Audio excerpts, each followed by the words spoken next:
Greetings, my scattered brothers and sisters in the Lord. Trust you know the Lord is with you wherever you find yourself scattered today, and that you know that His presence with you is more than enough for whatever you might face today.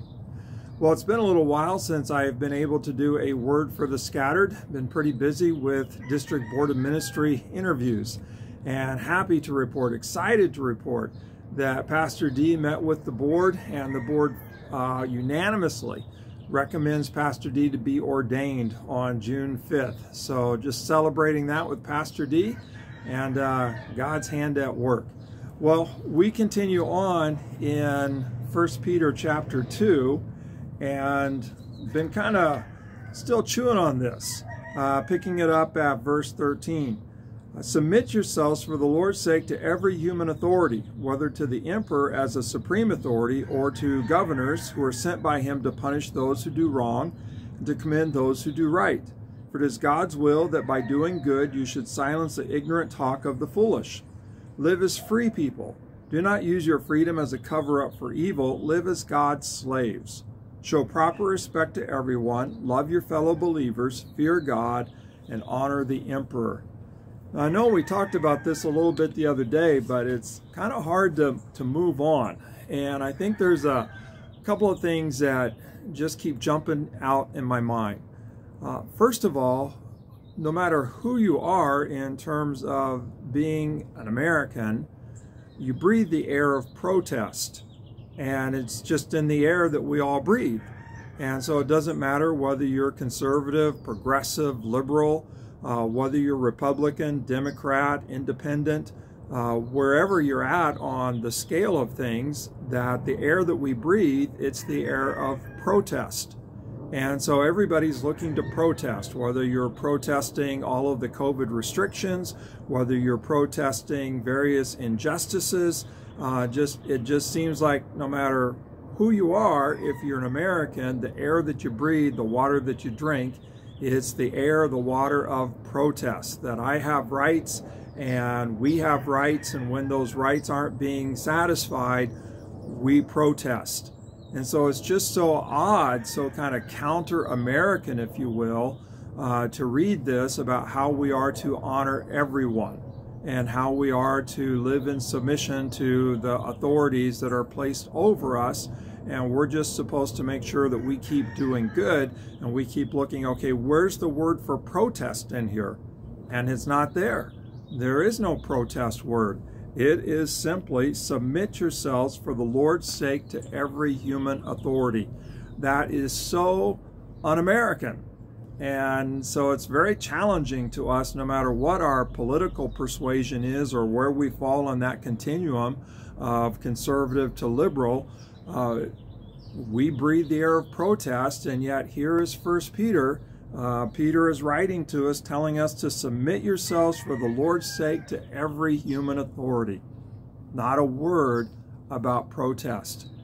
And I know the next thing we think of was, well, wait a minute. What about Jesus? Didn't Jesus turn some tables over? Didn't Jesus make a whip out of cords and drive out people that were buying and selling in the temple? Drive out the animals, overturn the tables, coins are rolling everywhere? Well, the answer is yes, he did do that. And interestingly enough, we get the biggest description of that in the Gospel of John chapter 2. But all four Gospels kind of emphasize that it becomes a teaching moment for Jesus, and that rather than Jesus protesting Roman authority, he's in the temple. He's not in the governor's mansion. He's not at the state capitol. The place he's at is the temple in Jerusalem. And he's protesting because what was supposed to be a house of prayer has turned into a place of commerce. And maybe even protesting isn't the right word. What Jesus is doing is performing a prophetic, symbolic act, really kind of stopping business for a moment to call attention to teach that the temple is actually supposed to be a place of prayer. And in the Gospel of John, he goes on to talk about how, you're going to destroy this place in 3 days, I will raise it. And he's talking about the temple of his body, and that Jesus is kind of the new temple, the new meeting place with God.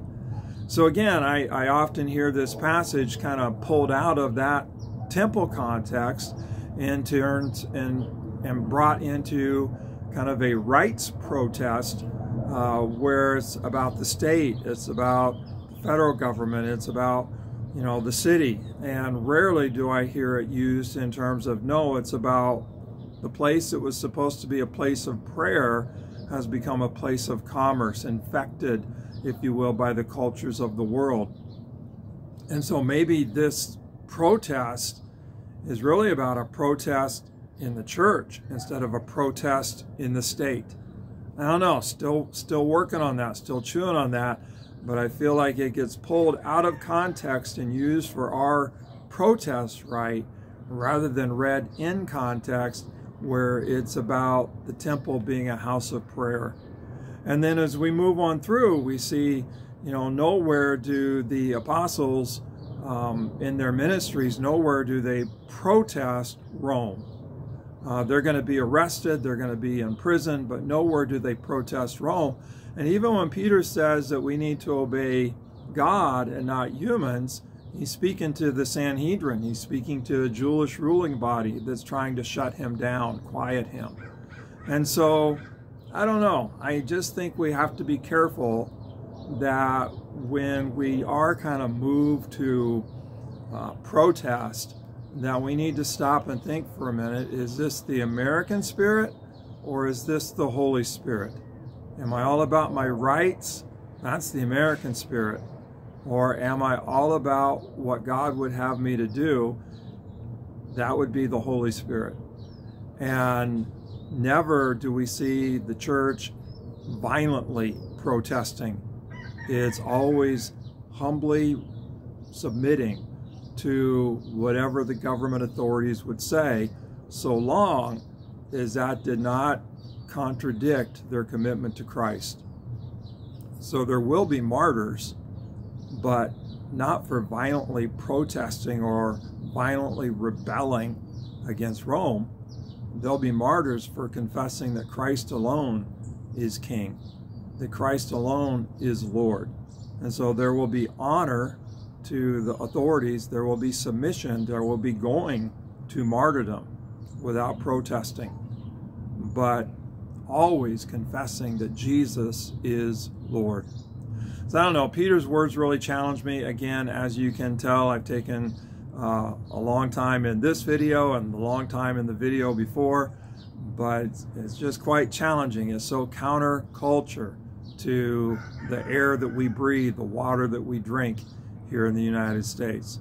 So wherever you find yourself scattered today, this is my prayer for you, my prayer for me, that we would live as under Jesus' lordship, and that we would know, be spirit-led, spirit-empowered to honor all the authorities over us, to love one another, and to keep God first, and that we would show honor to those authorities over us.